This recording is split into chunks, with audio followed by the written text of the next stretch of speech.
Alright guys, so today we're going to be talking about my top 5 rides and attractions at Hollywood Studios. Just like my other video for Hollywood Studios, just a little disclaimer here that the park is kind of going under a construction phase. There's a lot of the park closed off. Some of the attractions have actually shut down. Some of the shows have shut down for the expansion of the Star Wars land and the Toy Story land. So I wanted to add that in there for those of you who, might not know that there's a lot of construction at this park right now. I could have made it a, longer list, but, some of the stuff I might have wanted to include on that list doesn't exist anymore. So I am going with a top 5 list here, and without further ado, let's get started. Number 5, Star Tours, The Adventure Continues.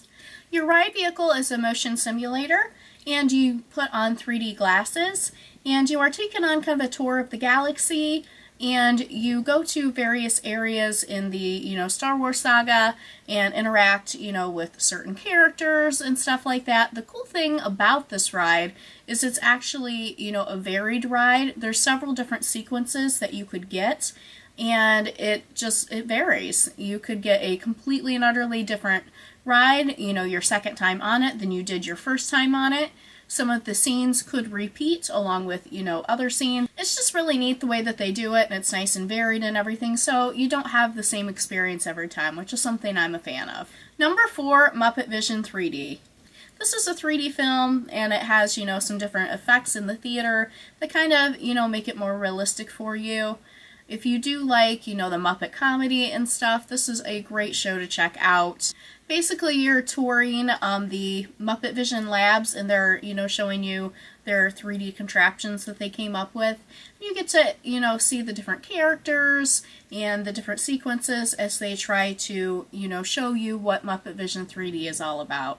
So, definitely an awesome show. Definitely make sure you check it out. Number 3, Toy Story Midway Mania. This ride's really neat. You're going to be playing different carnival games, and all of your, favorite Toy Story characters will be featured in this. You're going to be wearing 3D glasses. In your ride vehicle, you're going to have these little shooters, and they interact with the scenes that you're going to be seeing that the games are in. So you are actually in a ride vehicle, and all of the games that you're playing are actually on screens, and the 3D glasses help bring them to life. Balloon darts, ring tosses, plate breaking, that kind of stuff would be the type of games that you're going to be playing. And, all the Toy Story characters are, in the games and everything, and it's a really, really fun game to play. Number 2, Rock and Roller Coaster starring Aerosmith. This is an indoor roller coaster. It's actually a launch coaster. The story behind this is you are essentially at a recording studio, and you're watching a, recording session with Aerosmith. And while they have to get to their concert, they, wanted to hook you guys up as well and give you backstage passes and a, ride to the concert. So they have a super stretch limo waiting for you, which is going to be your ride vehicle. Once you board your ride vehicle, you will go to the launching area, if you will. You'll be sitting there for, a short period of time, and then the coaster launches off. During the ride, you will be listening to Aerosmith songs, and this is supposed to be based in LA, so some of the things you see might be, road signs for LA, some different, landmarks that you might be familiar with that you're going to be passing. It is a dark coaster, so the things that you're passing are more, things that are lit up by black lights. So think of Space Mountain, so to speak, where it's, the dark ride, and instead of seeing, the stars and stuff like that, you will be seeing road signs and, different things like that. This coaster does have inversions, which is a first for Walt Disney World. None of the other coasters actually go upside down, but this one does. So make sure that if you do have a problem with going upside down, you are aware that this ride does go upside down. I love this ride. It is an awesome ride. However, one thing I must confess is I look scared to death in every single picture that has ever been taken of me on this ride. They take your picture right as it launches off, and I just have this completely terrified look on my face, screaming, just completely terrified look on my face in every single picture that's ever been taken. But picture aside, know that I do love this ride, and it is a great ride. Make sure you check that one out. Alright guys, time for my number 1. The Twilight Zone Tower of Terror. I love this ride. Basically, you go to the Hollywood Tower Hotel, and you go through this lobby, which looks really ominous. It's been, abandoned for years. There's cobwebs hanging down and stuff like that as you're walking through the lobby. And then you will be going into a library area. And in the library, you will see the pre-show, which kind of explains, the backstory on the ride itself. I am a huge fan of the Twilight Zone, and that is kind of the basis for this. Think of it as you're going to be going into an episode of the Twilight Zone, basically. You'll be heading to an area where you go on a maintenance service elevator, and that maintenance service elevator takes you to the Twilight Zone. And that's where you have your drops. The amount of drops on your ride will vary, as well as the heights.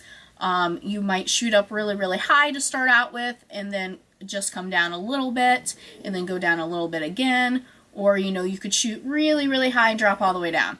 You're going to have a varied experience, which I do absolutely love. And again, I'm a fan of, the Twilight Zone. Little backstory for me of this ride. When I was a little kid, before I ever went to Disney, I saw this ride on TV. This is going to age me a bit, but back when the TGIF shows were on, and a lot of those shows went to Disney World, Family Matters and Boy Meets World, and all of those kind of shows, they did, various episodes in Disney generally.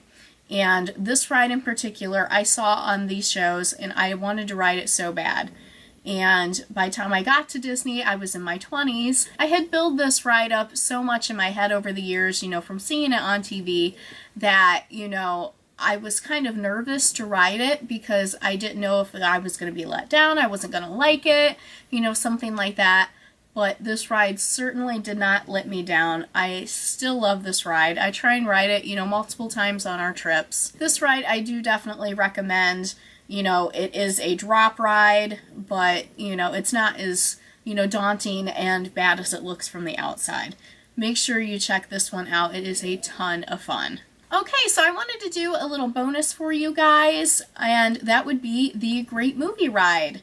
This is a classic ride at this park. Essentially, you are going on a tour through the movies. You have a tour guide with you, and you are going through different scenes of, very popular movies. There's animatronics of certain, popular characters and stuff like that. For me, what I love about this ride, there's a Wizard of Oz scene, and I just think it's really, really cool. I always liked the movie Wizard of Oz, and this scene basically puts you right smack dab in the middle of Munchkin Land. There's animatronics of all of the different Munchkins in the land, and, the Wicked Witch might make an appearance. It's just a really neat scene, and it really brings that scene in the movie to life. It's really cool. There's several other cool scenes in this ride, but for me, that's my favorite. Well, thank you guys so very much for watching this video. If you have any questions or comments for me, make sure to put those down below and hit subscribe. New videos to come soon. See you later, guys.